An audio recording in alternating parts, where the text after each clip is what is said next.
जितने नेता हमारे यहाँ हैं, केवल वो जो है अभी आदरणीय केशव प्रसाद मौर्य जी आए थे, जो स्टूल मंत्री जिन्हें कहा जाता है, वो केवल झांसेबाजी जुमलेबाजी करते हैं, वादे करते हैं, पूरे नहीं कर पाते। उनके समाज के लोगों के साथ मैं खुद मिलता रहता हूँ। एक बेचारे मौर्य दंपत्ति हत्याकांड हुआ, जो चर्चित हत्याकांड था, उनके बच्चे लगातार धरने पे बैठे रहे, लेकिन झूठा उप मुख्यमंत्री, आश्वासन मंत्री आके लोगों को आश्वासन देके चला गया कि हम जो है 10 लाख रुपए का चेक भिजवाएंगे। अभी तक वो परिवार चेक नहीं पाया। सर, आज के मुद्दे पर हम आपसे जानना चाहेंगे, इस समय देवरांचल क्षेत्र में गन्ना समस्याओं को लेकर एक बड़ा सवाल क्षेत्र में उत्पन्न हो रहा है, जिसको लेकर के आप क्या कहेंगे?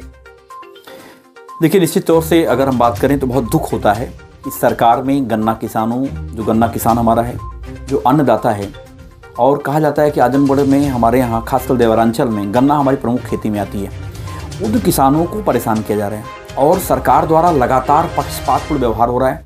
आप सोचो कि गन्ना की लागत जो है इतनी बढ़ गई है, इसकी पूरी तरीके से अगर हम बात करें तो गन्ना की पूरी लागत भी नहीं निकल पा रही है। जो लोग बात करते 2022 तक किसानों की आय दोगुनी हो जाएगी, किसानों की 2022 तक लागत दोगुनी हो गई है। मैं आपको बता दूं कि आज के समय में किसान हमारा त्राहिमाम मचा हुआ है। बहुत सारे ऐसे लोग थे, ऐसे लोग खेती करते हैं जो अपनी बहन बेटी की शादी, अपने बच्चों की पढ़ाई लिखाई, जो अपने इलाज की व्यवस्था, लेकिन आज वो इतनी महंगी हो चुकी हैं। आप ये देखो, आज के समय में तकरीबन 1,40,000 का 10 ग्राम सोना हो गया है, तकरीबन 3,40,45,000 की आपकी जो है चांदी हो गई है पर केजी। तो आप कल्पना करो कि हमारा किसान भाई किस लेवल पे उसके साथ महंगाई और किस लेवल पे भ्रष्टाचार, और जो किसान जब फसल अपनी तैयार कर लेता है तो उसके साथ बहुत पक्षपातपूर्ण व्यवहार होता है। उसकी फसल तैयार होने के बाद वो मिल पे पहुंचने के लिए उसको पर्ची की आवश्यकता होती है, जो समय से नहीं मिल पाती है, और अगर उसने पर्ची मिल भी गई तो उसके साथ घटतौली होती है। उसके साथ इतना भ्रष्टाचार है कि किसान अपनी मजबूरी में अपनी गन्ना को औने पौने भाव में बेच करके वो परेशान है। जैसा कि सर, ये जब आपकी समाजवादी सरकार में छठियां चीनी मिल का उद्घाटन हुआ था, तो उस समय ही घोषणा हुई थी कि ये चीनी मिल जो है एशिया की सबसे बड़ी क्षमता की चीनी मिल है। उस हिसाब से उस चीनी मिल की पेराई वर्तमान समय में नहीं हो रही है, क्योंकि वहाँ पे अभी 5वां कालम चल रहा है, जबकि वहीं आपकी पुरानी चीनी मिल मऊ जिले में जो संचालित होती है घोसी, वहाँ पर 7वां या 8वां कालम संचालित हो रहा है। आपके अम्बेडकर नगर में 9वां कालम भी चीनी मिल है जो प्राइवेट है, वो क्रॉस कर चुकी है। ऐसा क्यों किया जा रहा है? क्या सरकार की मंशा नहीं है क्या? देखिए, सरकार की मंशा समाजवादी पार्टी के द्वारा किए गए कामों को लेकर के सदैव खराब रही है। आदरणीय मुख्यमंत्री जी आजमगढ़ के लोगों के साथ सदैव सौतेला व्यवहार करते रहे हैं, और आजमगढ़ के किसानों के साथ जो सौतेला व्यवहार हो रहा है ये जग जाहिर हो चुका है। हर कोई जानता है कि एशिया की सबसे बड़ी चीनी मिल बनाने का काम समाजवादी पार्टी के सरकार में हुआ था, और अगर वो प्रॉपर रूप से चलाई जाती तो शायद किसानों को पूरा लाभ होता और चीनी मिल भी काफ़ी प्रॉफिट में रहती। लेकिन भारतीय जनता पार्टी की जो है वो, जो कह सकते हैं कि जो खराब मानसिकता है, जो उनकी भेदभावपूर्ण जो मानसिकता है, उस मानसिकता का ही असर आजमगढ़ किसानों को जो है उनके ऊपर असर पड़ रहा है, और उसका भेदभावपूर्ण जो व्यवहार है, इसलिए उनको काफ़ी जो है घाटे का, मतलब काफ़ी नुकसान हो रहा है। सर, 2017 चुनाव के दौरान समाजवादी पार्टी के जो वर्तमान राष्ट्रीय अध्यक्ष हैं, उस समय तत्कालीन मुख्यमंत्री जी के द्वारा चुनावी मंच से घोषणा की गई थी कि जैसे ही सरकार बनेगी हम परशुरामपुर में तहसील बनाएंगे। लेकिन वर्तमान समय में सुनने में आ रहा है, भाजपा के कुछ नेताओं द्वारा कहा जा रहा है कि हम वर्तमान समय में परशुरामपुर में तहसील बनाने का प्रयास कर रहे हैं। इस पर आप क्या कहेंगे? वो देखिए, असल बात वो बीजेपी के नेताओं को ट्रेंड किया जाता है कैसे झूठ बोलना है। बीजेपी ने एक नारा दे रखा है कि मेरा झूठ सबसे मजबूत, और बेचारे उसी नारे में सब उलझे हुए हैं। आजमगढ़ के नेता हमारे, वो सारे के सारे जितने नेता आजमगढ़ के हैं, सब इसी नारे में उलझे हुए हैं। किसी भी एक नेता की हिम्मत है अगर वो कह दे कि 9 साल से शासन सत्ता में बैठे हैं हम क्यों नहीं बना पा रहे हैं, आखिर में अब बताओ तुम वो कहाँ बैठा दें, हम कौन सी सत्ता तुम्हें दे दें, हम या पाकिस्तान में तुम्हें सत्ता दे दें या चाइना में सत्ता दें, तब जाके परशुरामपुर चीनी मिल बन पाए, परशुरामपुर बन पाएगी आपकी जो है तहसील। तो भारतीय जनता पार्टी के लोग जो है कि लफाजी और जुमलेबाजी के लिए जाने जाते हैं। मैंने आपसे कह दिया कि आजमगढ़ जिले का एक नेता आप मुझे बता दो जो एक बात कह दे कि हमने आजमगढ़ में कोई एक काम कराया हो, एक काम जो जिसका मुख्यमंत्री ने या कोई बड़े नेता ने उसका शिलान्यास किया हो या उसका उद्घाटन किया हो। जैसा कि सर, आपके क्षेत्र में पहचान एक समाजसेवी के रूप में होती है, और आपको सबसे ज्यादा इसलिए जाना जाता है कि आप डॉक्टर राम मनोहर लोहिया हॉस्पिटल में क्षेत्र के लोगों की और दूर दराज के जो आसपास के जिलों के लोग भी आते हैं उनकी आप मदद करते हैं। लेकिन आपके जिले की स्वास्थ्य व्यवस्था बदतर से भी बदतर है। आपके क्षेत्र में, आपके विधानसभा क्षेत्र में परशुरामपुर एक हॉस्पिटल और एक हॉस्पिटल आपका सामुदायिक स्वास्थ्य केंद्र महाराजगंज में, जबकि 2 CHC सेंटर जो है देवारा क्षेत्र में है, जहां पर हर एक सेंटर पर न तो पर्याप्त डॉक्टरों की तैनाती की गई, बल्कि हॉस्पिटल जो है वहां पर फार्मासिस्ट के सहारे संचालित किए जा रहे हैं। इस विषय पर क्या कहें? देखिए, मैंने कहा पहले ही अपने प्रायर बातों में मैंने कहा कि आजमगढ़ के लोगों के साथ खासकर सरकार द्वारा जो है पक्षपातपूर्ण व्यवहार किया जाता है।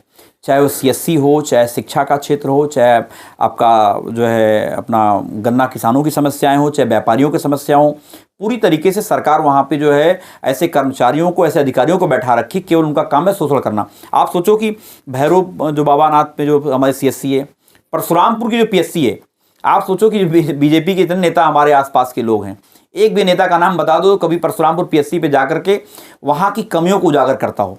तो इससे बड़ा दुर्भाग्य क्या हो सकता है हमारे आजमगढ़ जिले के लिए कि इतना टॉप क्लास का मेडिकल कॉलेज समाजवादी पार्टी के शासन में बना हुआ है, तब भी आज के समय में किसी को अगर पेट में दर्द होता है तो वहाँ इलाज नहीं हो सकता है।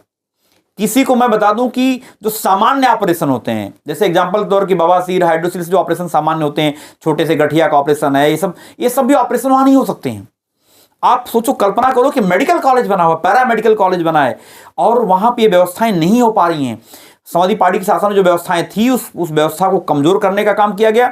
आज वहाँ के लोग जो है उनको जो है भगवान भरोसे छोड़ दिया गया है, वो इलाज उनको मुहैया ना हो पाए। अब बताओ, क्या हर कोई व्यक्ति लखनऊ पहुँच सकता है क्या? मैं बताऊँ, ऐसा कोई दिन नहीं है। ऐसे मैं खुद मजबूर होता हूँ, कैसे कभी कभी 10-12 लोग आ जाते हैं भर्ती होने के लिए, तो सब लोग भर्ती नहीं हो पाते हैं। मुझे बहुत दुख होता है कि बताओ अपने आसपास लोगों की मदद नहीं हो पा रही है। अगर लोहिया नहीं होता, लोहिया अस्पताल नहीं होता, तो मैं बता दूं कि जो है लोग, सामान्य आदमी इलाज नहीं करा पाते। लखनऊ में PGI में बेड नहीं है, लोहिया में ऐसा कोई दिन नहीं जिस दिन सैकड़ों लोगों को बेड न मिलने से मौतें हो रही हों। अलग अलग जिलों के लोग आते हैं। अभी सरकार क्या बोलती है कि हमने 75 मेडिकल कॉलेज बना दिए हैं। अब अगर पूछा जाए BJP किसी नेता से, ये बताओ जो 75 मेडिकल कॉलेज बन गए हैं तो लोहिया मेडिकल कॉलेज में आने की क्या जरूरत है? हर जिले से लोग क्यों आ रहे हैं यहाँ पे? तो इसका मतलब ये हो गया कि BJP के लोग झूठे हैं। मैं तो आपके चैनल के माध्यम से कह रहा हूं कि आप मुझे एक बात बता दो कि BJP के एक नेता, जितने नेता हमारे यहाँ हैं, केवल वो जो है, अभी आदरणीय केशव प्रसाद मौर्य जी आए थे, जो स्टूल मंत्री जी ने कहा जाता है, वो केवल झांसेबाजी, जुमलेबाजी करते हैं, वादे करते हैं, पूरे नहीं कर पाते। उनके समाज के लोगों के साथ मैं खुद मिलता रहता हूँ। एक बेचारे मौर्य दंपत्ति हत्याकांड हुआ, जो चर्चित हत्याकांड था, उनके बच्चे लगातार धरने पे बैठे रहे, लेकिन झूठा उप मुख्यमंत्री, आश्वासन मंत्री आके लोगों को आश्वासन देके चला गया कि हम जो है 10 लाख रुपए का चेक भिजवाएंगे। अभी तक वो परिवार चेक नहीं पाया। इतने झूठे मक्कार हैं ये। अब मुझे और मैं कटुता में बोल सकता हूं और कड़े शब्द प्रयोग कर सकता हूं, क्योंकि उन बच्चों के साथ, मैं बच्चों के साथ बैठा था धरने पे, उन बच्चों को न्याय नहीं मिल पाया। आप कल्पना करो कि ऐसे तमाम लोग हैं जो जिनको न्याय नहीं मिल सकता है। आजमगढ़ में तो खासकर जितने BJP के नेता, मैं कहता हूं आपके चैनल के माध्यम, चूड़ियां पहन लेनी चाहिए। उनके बस का कुछ नहीं है। शासन सत्ता में बैठे हो, कम से कम कुछ तो करो, नहीं उनके बस का कुछ नहीं है। सर, अभी कुछ दिन पहले, लगभग 1 महीना पहले, आजमगढ़ मंडलीय चिकित्सालय का एक वीडियो वायरल हो रहा था, जिसमें एक महिला थी जिसको अस्पताल कर्मियों द्वारा दूषित पानी दिया गया था। जो पानी देखने पर ऐसा महसूस हो रहा था कि नाले का पानी हो, और खाने के लिए उसका कोई प्रबंध नहीं था, और ओढ़ने के लिए कोई चद्दर की व्यवस्था नहीं थी। इस पर आप क्या? अब देखिए, आजमगढ़ जो भी सदर अस्पताल में जाता रहता हूँ, आप देखेंगे कितनी कुव्यवस्था वहाँ पे है। और दूषित पानी के लिए BJP की दूषित मानसिकता जिम्मेदार है। पूरे देश में देखो आप, इंदौर में शायद हिंदुस्तान के इतिहास में ऐसा पहली बार हुआ होगा कि इंदौर में जो घटना घटी है दूषित पानी की वजह से, कितने लोगों की जान चली गई। सरकार आंकड़े छुपा रही है, कितने लोग गंभीर रूप से घायल हैं, अस्पतालों में भर्ती हैं, लेकिन वहाँ का बेशरम मंत्री आपने देखा होगा जो है क्या नाम, ठाके लगा के हंस रहा था और हमारे पत्रकार मीडिया बंधुओं को दौड़ा रहा था, उनके सवालों का जवाब नहीं दे रहा था, उनको घंटा पर ना जाने क्या क्या शब्दों का प्रयोग कर रहा था। तो BJP में, इस सरकार में जो जन सरोकारों के मुद्दे हैं उनके ऊपर चर्चा नहीं होती है, उनको उनके हाल पे छोड़ दिया जाता है। और मैं बता दूं, अस्पतालों की हालत पूरे प्रदेश की बद से बदतर हालत है। लोहिया में, PGI में, KGMC में, मैंने कहा कि ऐसा आप कभी रिपोर्टिंग कर लेना। मैं जो एक्सट्रीम मीडिया के साथियों से भी कहता हूं, कभी रिपोर्टिंग करा लो। ऐसा कोई दिन नहीं है जहां प्रतिदिन सैकड़ों लोग अस्पतालों में बेड ना मिलने की वजह से मौतें हो रही हैं, लेकिन कहीं भी लखनऊ में 50 बेड का भी अस्पताल नहीं बनाया। जो अस्पताल हमारे सपा के शासन में बने हुए हैं, जैसे ऐसे कैंसर इंस्टीट्यूट, वो भी प्रॉपर सुचारू रूप से सरकार नहीं चला पा रही है। आजमगढ़ में तो आप सोचो कि मतलब कोई व्यवस्था है ही नहीं है। मैंने कहा कि मैं और कड़े शब्द बोल सकता हूं आजमगढ़ के लोगों के लिए जो बीजेपी के नेता हैं, लेकिन अब मैं क्या करूं, भारतीय जनता पार्टी के नेता जो है वो कुछ भी नहीं करते, मतलब कोई काम उनके बस का नहीं है। कम से कम इतनी तो व्यवस्था करो कि जो मेडिकल कॉलेज बना हुआ है उसको चला दो कम से कम। जो गंभीर बीमारियां हैं, जो हार्ट अटैक है, जो न्यूरो समस्याएं हैं, जो हमारी जो क्या नाम मेजर डिजीज में जो हमारे कार्डियक हैं, जो हमारे जो क्या नाम है लीवर की समस्याएं हैं, कम से कम इनका तो इलाज हो जाए वहां पे। अब बताओ मेडिकल कॉलेज बनाने का क्या मतलब है जब आप वहां पे डॉक्टर की व्यवस्था नहीं कर पा रहे हो, सरकार व्यवस्था नहीं कर पा रही है। तो बड़ा दुर्भाग्य है कि हम आजमगढ़ के लोगों के साथ ये सरकार पूरी तरीके से सौतेला व्यवहार कर रही है। सर, इस समय एक मामला आजमगढ़ जिले में पूरा चर्चा का विषय बना हुआ है। एक तरफ भाजपा की जहां केंद्र और राज्य में सरकार है, वहीं भाजपा के जिले स्तर के नेता खुद आत्मदाह के लिए परेशान है। वो अपने सरकार के खिलाफ ही प्रदर्शन कर रहे हैं। इस पर आप क्या कहेंगे? देखिए, मैं बताऊं कि दर्द तो सबको है। भारतीय जनता पार्टी के जो नेता हैं, आम जनता हैं, मैं कई बार आपको बता दूं कि अब बताओ क्या भारतीय जनता पार्टी का जो नेता है, क्या उससे घर में गैस सिलेंडर नहीं जाता है? जो 400 रुपए का गैस सिलेंडर है वो 1100-1000 रुपए में मिल रहा है। जो डीजल पेट्रोल 55-60 रुपए में था। कई बारी तो मैं बताऊं बीजेपी के नेताओं को बहुत जानता हूं, उनके घर जाता हूं तो उनकी महिलाएं डांटती हैं, बताओ तुम कौन सी पार्टी के नेता हो कि बताओ 400 वाला गैस सिलेंडर 1100 रुपए में हो गया। तुम कौन से पार्टी के नेता हो जो हमारा डीजल पेट्रोल 55 रुपए 60 रुपए था वो 100 रुपए हो गया। उनके घरों में डांट पड़ती है बीजेपी के नेताओं के घरों में। मैं जानता हूं ऐसे बीजेपी के नेताओं को, हमारे आजमगढ़ के तमाम ऐसे नेता हैं जिनको घर में डांट पड़ती है, बताओ तुम कौन सी पार्टी में राजनीति कर रहे हो जो आजमगढ़ में एक काम नहीं कर पाए हो, एक भी काम बताने को नहीं है। और नहीं तो घर में उल्टी डांट पड़ती है कि बताओ 400 वाला गैस सिलेंडर 1100 में हो गया है।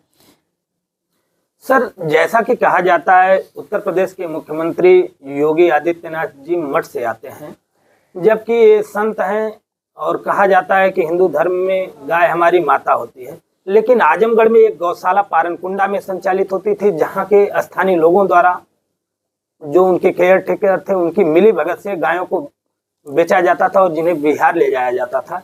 मऊ एसटीएफ की टीम द्वारा उन लोगों को पकड़ा गया और इसकी शिकायत पहले भी लगातार पत्रकार उस मामले को लेकर उजागर कर रहे थे, लेकिन वहां के स्थानीय वीडियो जो है खंड विकास अधिकारी वे स्वीकार नहीं कर रहे थे। जब एसटीएफ ने पकड़ा तो उन्होंने स्वीकार किया और कुछ लोगों पर मुकदमा कराया, कहीं और गौशाला बंद करनी पड़ी। इस पर क्या कहेंगे आप? देखिए, मैं बताऊं आपको कि इतने बस से बदतर हालात कभी भी उत्तर प्रदेश में गायों के नहीं हुए, गौशालाओं के नहीं हुए होंगे। आपने देखा होगा अभी आदि गुरु शंकराचार्य अभिमुक्तेश्वर महाराज जी ने कहा है कि जिस तरीके से गायों को जो है उनके साथ दुर्व्यवहार है, जो गायों के साथ जो है, जो उत्तर प्रदेश, खासकर उत्तर प्रदेश बता दें आपको, जो बीफ एक्सपोर्ट बढ़ा है। अगर बात करो कि दुनिया का 9वें नंबर का देश था बीफ एक्सपोर्ट में, और वही हिंदुस्तान आज के समय में 2nd नंबर का हो गया है। अब खासकर उत्तर प्रदेश में जो है सबसे ज़्यादा बीफ एक्सपोर्ट हो रहा है। तो आप सोचो, जिस प्रदेश का मुखिया संत बना बैठा हो, जो गौरक्षक बना बैठा हो, तो सोचो उसके राज्य में जो प्रदेश जो है 9वें-10वें नंबर पे था वो दूसरे नंबर पे आ गया हो, पहले नंबर पे आ गया हो। तो इससे बड़ा दुर्भाग्य और क्या हो सकता है? गायों के गौशालाओं के हालत आप सभी मीडिया के साथियों के द्वारा हम लोग देखते रहते हैं। हम लोग खुद कई सारे गौशालाओं में जाते रहते हैं, वहां पे गायें सड़ रही हैं, बगैर चारा पानी के बेचारी वो मतलब कुपोषण का शिकार हो गई हैं, लेकिन मुख्यमंत्री जी उसके ऊपर कभी भी कोई जांच नहीं कराएंगे।